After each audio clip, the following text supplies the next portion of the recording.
এখন বাংলাদেশে এমনও খবর শোনা যায় নিজের বাবা মেয়েকে ধর্ষণ করেছে। আমি নিজে দেখেছি, হচ্ছে এটা বাস্তব ঘটনা।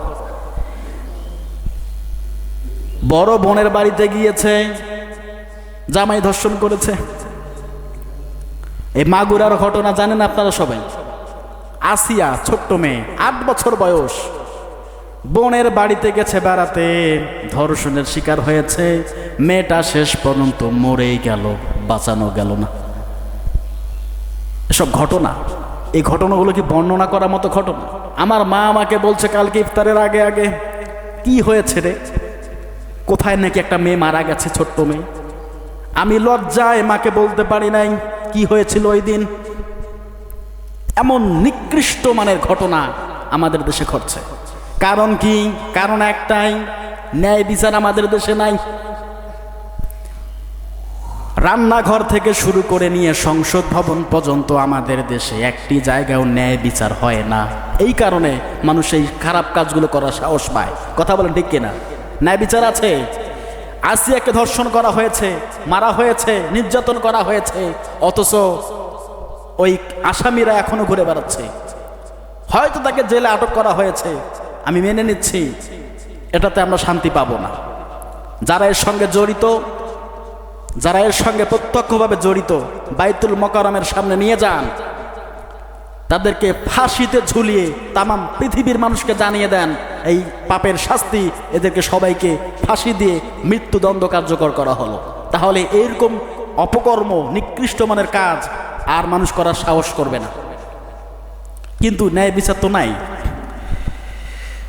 আপনি যতই বলেন না কেন, আল্লাহ পাক রব্বুল আলামিন যতক্ষণ না পর্যন্ত আমরা রসুলের আদর্শ মতো সমাজ পরিচালনা, রাষ্ট্র পরিচালনা করতে পারবো না, ততক্ষণ পর্যন্ত কখনোই প্রকৃতপক্ষে শান্তি আমরা পাবো না। পাবো বলেন?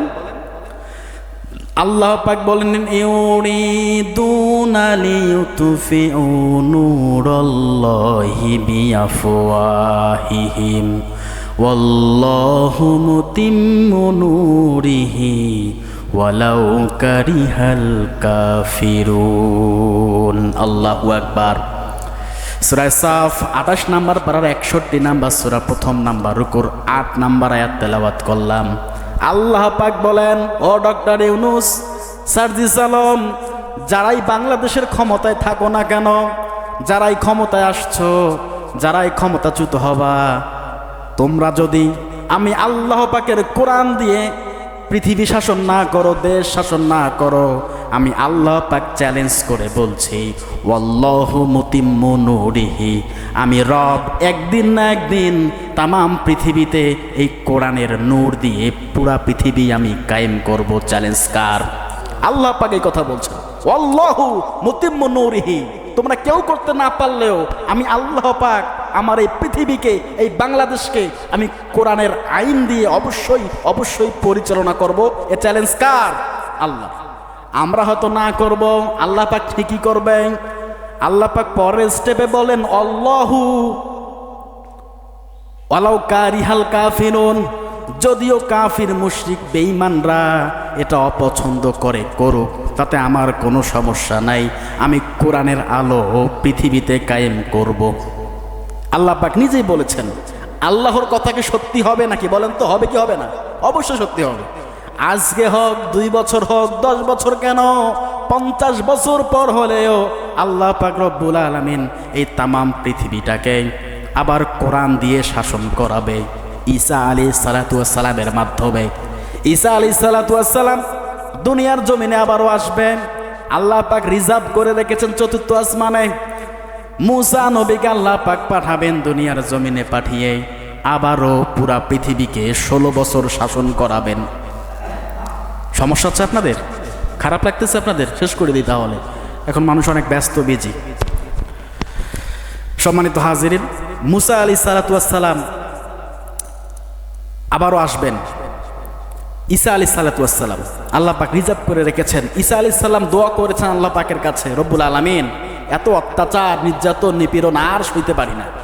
মুহাম্মদ সাল্লাল্লাহু আলাইহি সাল্লামের যদি উম্মত হিসেবে আমাকে দুনিয়াতে তুমি পাঠাতা, কতই না ভালো হতো।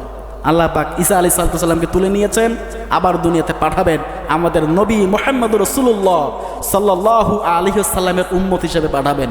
ঈসা আলাইহিস সালাতু ওয়াস সালাম এসে দাজ্জালকে নিধন করবে, মেরে ফেলবে, হত্যা করবে। এরপর ঈসা আলাইহিস সালাতু ওয়াস সালাম একাই তামাম পৃথিবীটাকে 16 বছর কোরআনের আইন দিয়ে শাসন করবে। এরপর কিয়ামত হবে, তার আগে কখনো এই পৃথিবীতে কিয়ামত হবে না। তাহলে তো কোরআনের এই সূরা সাফের 8 নম্বর আয়াতটা মিথ্যা হয়ে যাবে, ঠিক কি না বলেন?